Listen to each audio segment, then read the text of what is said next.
This is a long story, and I just need to make sure that I deal with things as sensibly as possible as it involves close family. For that reason, I've changed the names of all involved. I've been tearing my hair out trying to work out how best to approach the situation that's happening, but I really don't know what to do. I have ideas in my head that rationalize me, and well, I suppose I'm soft, that I worry that it's the wrong thing to do. So, let's go ahead and get the background out the way. I'm 52, female, and live with my son Ben and his wife Grace. It was never my plan to live with them, but things have played out that way. You see, Ben met Grace on a night out with friends, and it turns out they shared some friends in common. They got to talking, and one thing led to another, as they do. Grace is from a good family, who in my opinion would never approve of my son marrying into their family, as we're not from the, quote, good part of town. I've worked as a barmaid my whole life and brought Ben up as a single parent, which has made me have a very tough outlook on life in general. I guess you would say that we are salt of the earth kind of people. Anyways, Ben and Grace had been dating for around 6 months when her parents were in an awful accident on the freeway. It was a wet night, and when her dad tried to stop to avoid a traffic jam, his brakes failed, and the car left the road, killing him instantly. Grace was obviously devastated, and she had no siblings, and Ben tried to always be there for her no matter what. He helped arrange the funeral and all the overwhelming paperwork that follows a sudden death. Grace was grateful, and in time things carried on, and they got engaged.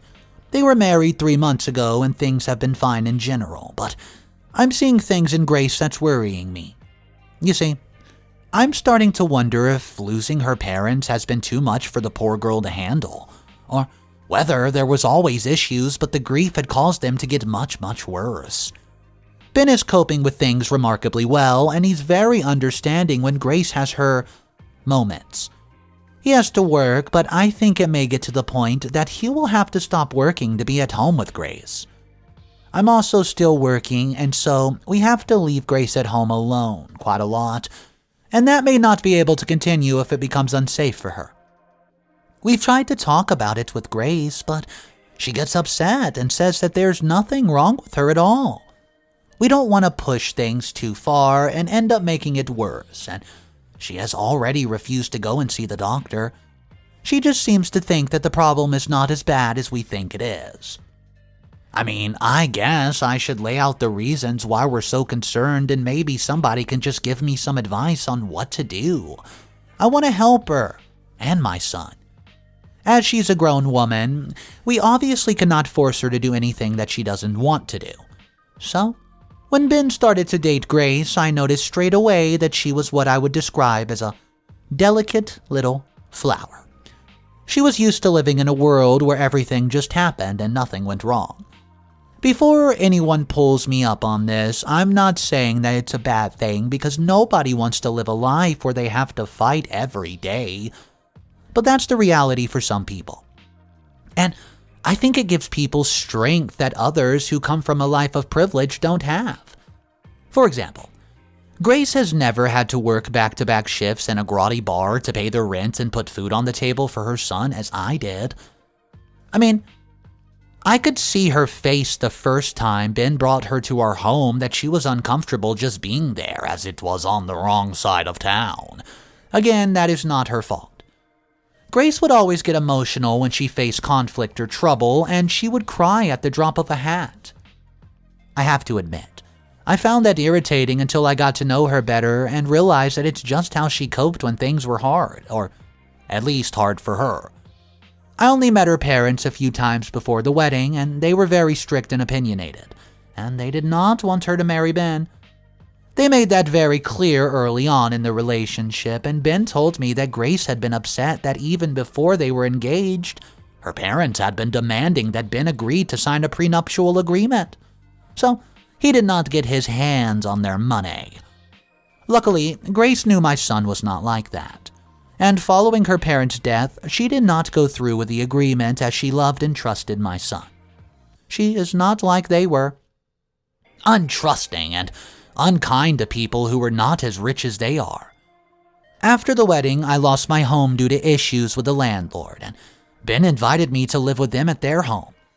Grace had taken over her family's home, and it was so big that I could live there. And we could not be in each other's way. It was really a beautiful house.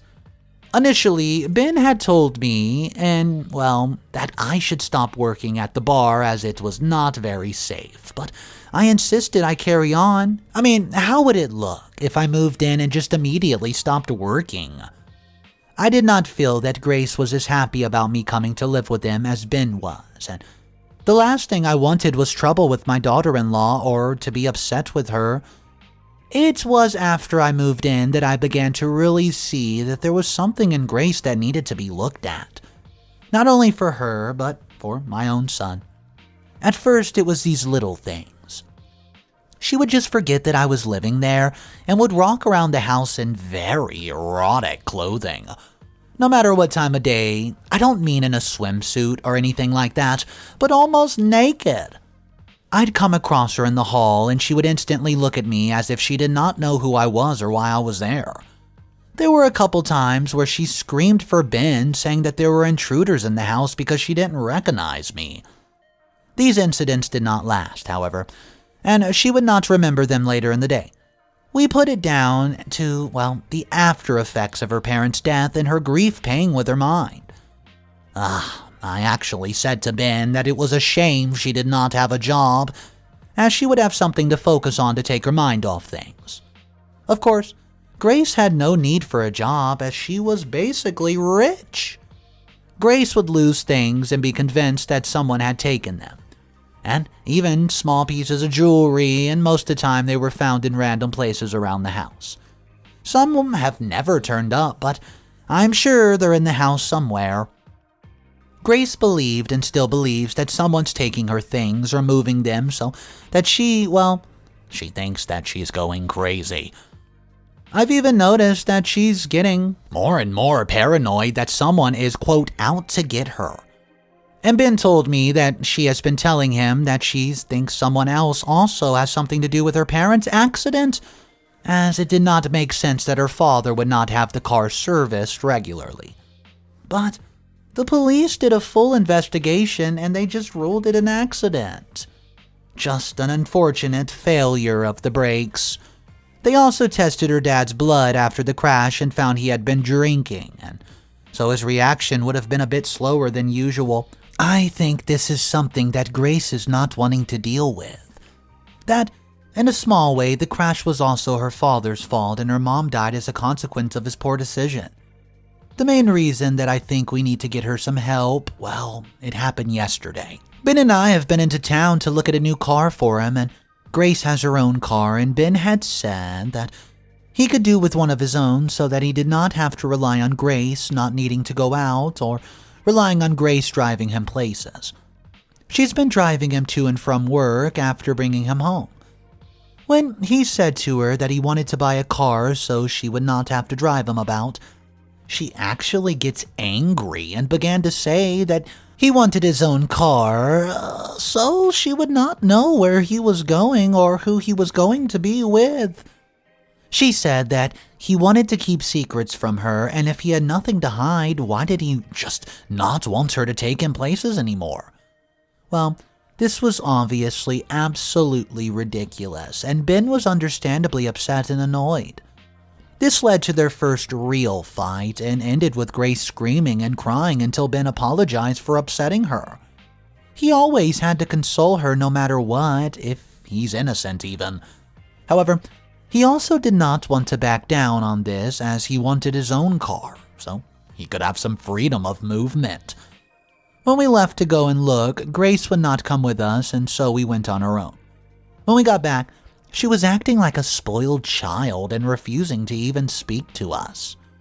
She said that I was turning Ben against her because I insisted, and we should just go look at a car that they were talking about behind her back. She said that it was obvious that I did not like her and that I was trying to turn Ben against her. I was absolutely shocked, as I had been nothing but nice to her and had never wanted anything but happiness for her and Ben. Since we got back, she's been stomping around the house, throwing things about, and in my opinion, drinking far too much. I'm scared she's going to end up like her father, and I think we need to get this under control before things get worse. So I ask you guys this. Am I overthinking this? Is this normal for grief to last this long? What should I do to help her? What's up, everyone? Mr. Reddito here. I hope you're enjoying your day. If you're new to the channel and you want to see more daily videos, make sure you hit that subscribe button, and we're going to jump into the first update right now. I was not sure what to expect following my post, but I have to say that there were some mixed reactions to it. I did not think that I'm insensitive to what Grace is going through, but you cannot grieve forever. And it's not healthy to let things affect you in the way that she is. Also, I'm worried that her mental health gets worse and she's going to be a danger to herself or others or to Ben. Since my first post, her paranoia has been getting worse, and now that Ben has his own transportation to go to work or go shopping or wherever, she's been extremely reactive to both of us. If Ben is later home than he said he would be, or doesn't call her if he decides to go for a beer with a few buddies after work. I do understand that one's slightly better than some of her outbursts, as she is understandably worried that he will have too much to drink and cause an accident when he's driving home. Well, you see, no matter how much we reassure her that there's nothing going on, she just doesn't seem to be getting better.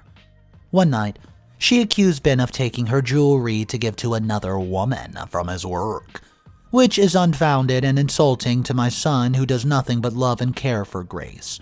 So they had a fight, and Grace was hitting Ben and herself in anger, and I can just see that he's getting frustrated.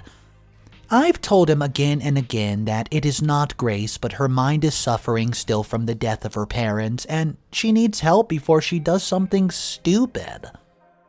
It doesn't really help that Grace has a friend called Veronica who does nothing to help her. If anything, Veronica makes things worse, as she tells Grace that how she is behaving is perfectly rational and that there is a, quote, no smoke without fire.